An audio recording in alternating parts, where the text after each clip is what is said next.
Hello guys नमस्ते। यो चाहिँ म नुनथर गएको बेलाको भिडियो हो।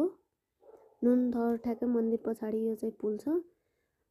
पुलमा गएपछि यसरी यो पुरै हाम्रै खोलाको भ्यू हेर्न पाउँछौँ। यो पहाड जङ्गलहरू हेर्न पाउँछौँ। पुल सबै मान्छेहरू त्यहाँको पुल क्रस गरेर पारि जाँदै हुनुहुन्थ्यो। सो म पनि पारितिर के छ भनेर यसो हेर्न जाऊँ भनेर पुलबाट यो लेको भ्यूहरू हो। ठ्याक्कै यो पुलबाट अर्को पारि पनि एउटा पुल देखिरहेछ। त्यहाँ चाहिँ म जान भ्याइनँ बेलुका भइसकेको भएर। यहाँ चाहिँ बोटिङहरू पनि भइरहेको थियो। सानो बीच जस्तो छ भनौँ न, गाउँघरको बीचहरू। यहाँ बोटिङमा मान्छेहरू रमाइलो गर्दैछन्। यो ठ्याक्कै पुल क्रस गरेपछि यस्तो जङ्गलको बाटो जस्तो छ।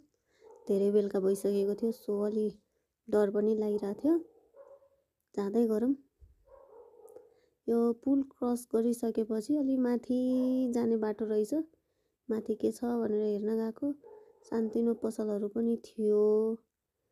अनि यहाँ यस्तो पिङ खेल्ने पनि ठाउँ बनाएको थियो। अनि यहाँबाट माथि फेरि भर्याङ जाने बाटो रहेछ। And he is my husband. यो पिङ खेल्नको लागि चाहिँ पैसा लाग्दो रहेछ।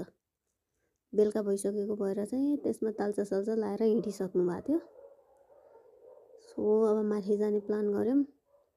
के रहेछ भनेर भर्याङ यति धेरै थियो, चढ्दा चढ्दा थाकिसकेको थियो। फाइनली माथि पुगिसकेपछि गौतम बुद्धको एउटा स्ट्याच्यु रहेछ। एन्ड त्यहाँभन्दा नि फेरि माथि जाने पनि बाटो थियो। बेलुका भइसकेको भएर माथि गएनौँ। अनि यो चाहिँ माथिबाट यसो तलको भ्यू हेर्न सकिन्छ।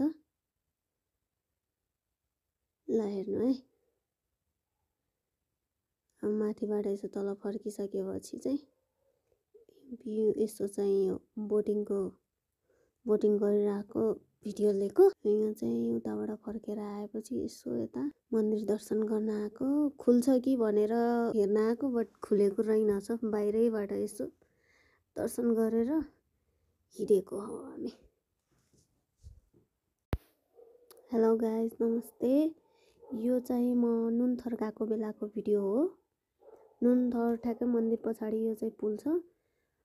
पुलमा गएपछि यसरी यो पुरै हाम्रै खोलाको भ्यू हेर्न पाउँछौँ। यो पहाड जङ्गलहरू हेर्न पाउँछौँ। पुल सबै मान्छेहरू त्यहाँको पुल क्रस गरेर पारि जाँदै हुनुहुन्थ्यो। सो